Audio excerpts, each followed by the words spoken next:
ان کی بیوی اور ان کا ایک بیٹا کنان بھی ان کا منکر ہے، اور جانتی ہو انہیں ان لوگوں کو سمجھاتے سمجھاتے کتنا وقت ہو چکا ہے؟ نائمہ نے سوالیہ انداز میں اثر کی طرف دیکھا۔ 950 برس۔ 950 برس؟ نائمہ نے حیرت سے اثر کی بات دہرائی۔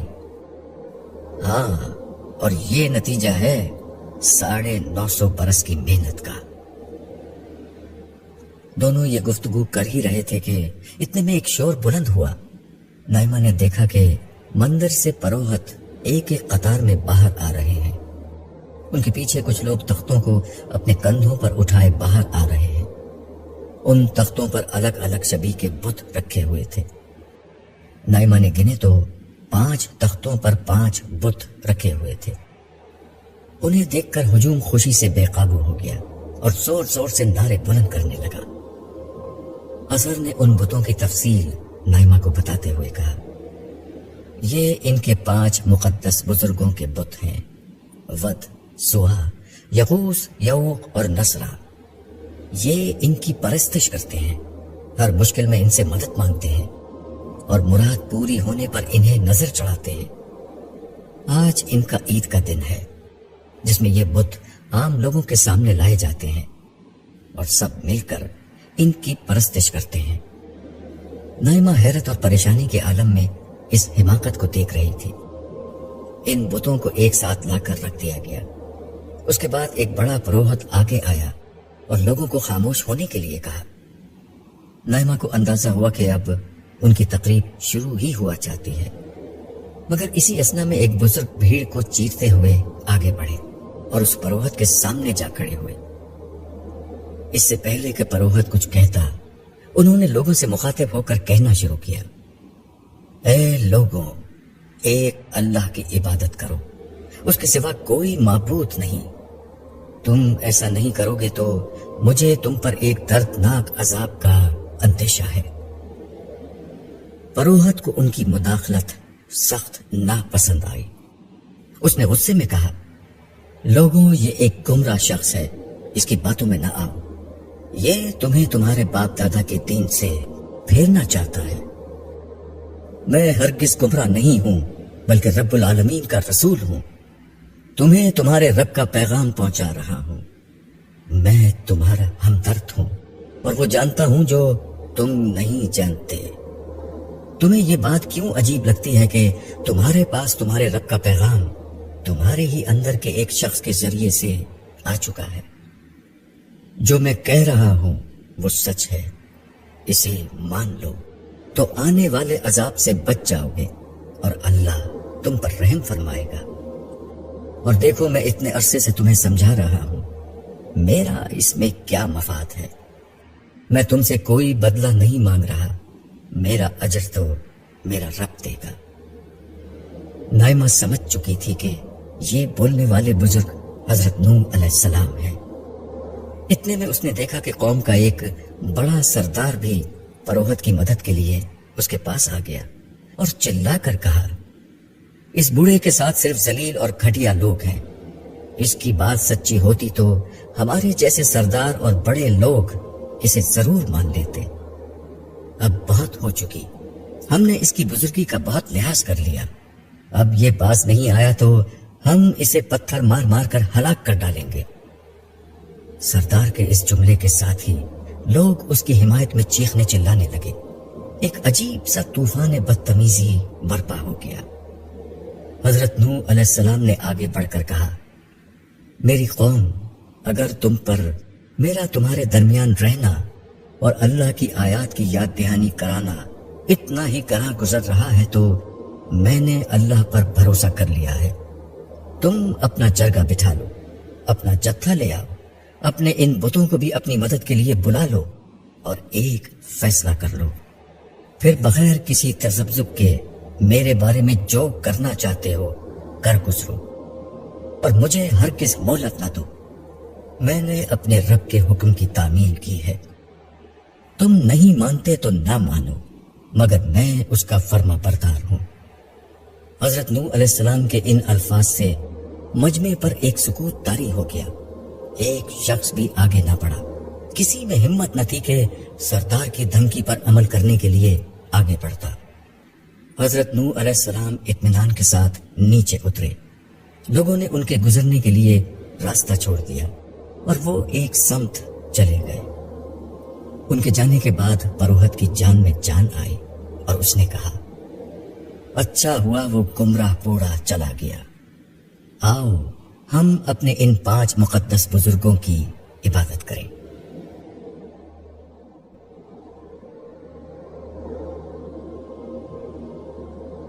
حضرت نوح علیہ السلام کے جانے کے بعد جو خرافات شروع ہوئی انہیں دیکھ کر نائمہ کا دم گھٹنے لگا۔ وہ اثر سے بولی، کیسے لوگ ہیں یہ؟ یہی انسان ہر دور میں کرتے آئے ہیں، آج بھی انسانوں کی اکثریت یہی کر رہی ہے۔ آدھے غیر اللہ سے لو لگائے بیٹھے ہیں اور آدھے دنیا کی مادی اور فانی زندگی کو اپنا مقصد حیات بنائے بیٹھے ہیں۔ سچے خدا پرست تو ہمیشہ بہت تھوڑے رہے ہیں۔ ہاں، مگر اس دور میں ایمان لانا تو بہت مشکل تھا۔ کیا میں کسی ایسے شخص سے مل سکتی ہوں جو ایمان لایا ہو؟ ہاں، کیوں نہیں؟ میں تمہیں ایسے ہی ایک خاندان کے پاس لے چلتا ہوں۔ تم دیکھو گی کہ سچے اہل ایمان کتنے مشکل حالات میں بھی حق پر قائم رہتے ہیں اور کوئی شکوہ شکایت نہیں کرتے۔ یہ کہہ کر اصل نے نائمہ کا ہاتھ تھاما اور ایک سمت چل پڑا۔ تھوڑی دیر میں نائمہ اور اثر ایک ایسے گھرانے میں موجود تھے جو زندگی کی سب سے بڑی مشکل دیکھ رہا تھا۔ یہ ایک گھرانہ جراحم کا تھا۔ جراحم ایک غریب کسان تھا۔ وہ اور اس کی بیوی مل کر تھوڑی بہت کھیتی باڑی کرتے اور بمشکل تمام زندگی گزارتے تھے۔ زندگی پہلے بھی ان پر آسان نہ تھی، مگر اب تو حالات اور مشکل ہو چکے تھے۔ وہ خدا کے پیغمبر نوح علیہ السلام پر ایمان کیا لے آئے کہ سارا شہر ان کا مخالف ہو گیا۔ ہر طرف سے لان تان ہو رہی تھی، برا بھلا کہا جا رہا تھا، مذاق اڑایا جا رہا تھا۔ آباء و اجداد سے بغاوت اور قومی مذہب سے روح گردانی کے الزام لگ رہے تھے۔ وہ بت جو اس معاشرے میں قدیم بزرگوں کی یاد سے آگے بڑھ کر اب خود معبود بن چکے تھے، انہیں چھوڑ کر ایک اللہ کی عبادت کا فیصلہ ان کو بہت مہنگا پڑ رہا تھا، مگر وہ ڈٹے ہوئے تھے۔ جراحم سام کا بچپن کا دوست تھا۔ نوح علیہ السلام نے ایمان کی صدا بلند کی تو ان کے صاحبزادے سام بھی ان پر ایمان لے آئے۔ اپنے دوست کی وجہ سے جراحم بھی نوح علیہ السلام کے پاس جا کر بیٹھا کرتے اور ان کی باتیں سنتے۔ انہیں محسوس ہوا کہ بتوں کو چھوڑ کر ایک اللہ کی عبادت کی بات زیادہ معقول ہے۔ یہ بت جنہیں ہم اپنے ہاتھوں سے بناتے ہیں ہمارے خدا کیسے ہو سکتے ہیں؟ جن بزرگوں کو قبر میں دفن ہوئے برسوں ہو گئے وہ ہماری دستگیری کیسے کر سکتے ہیں؟ یہ صرف اللہ ہے جو اپنے بندوں کی مشکل کشائی کرتا اور انہیں نعمتیں دیتا ہے۔ اس لیے محبت، عقیدت، شکر گزاری اور عبادت بھی اسی کی ہونی چاہیے۔ نوح علیہ السلام کی یہ باتیں جراحم کے دل کو لگتی۔ آخرکار وہ اور ان کی بیوی دونوں نوح علیہ السلام پر ایمان لے آئے، مگر اس کے بعد ان کی زندگی دشوار ہو گئی۔ نوح علیہ السلام انہیں صبر کی تلقین کرتے اور خدا کے وعدے پر بھروسہ کرنے کی تلقین کرتے۔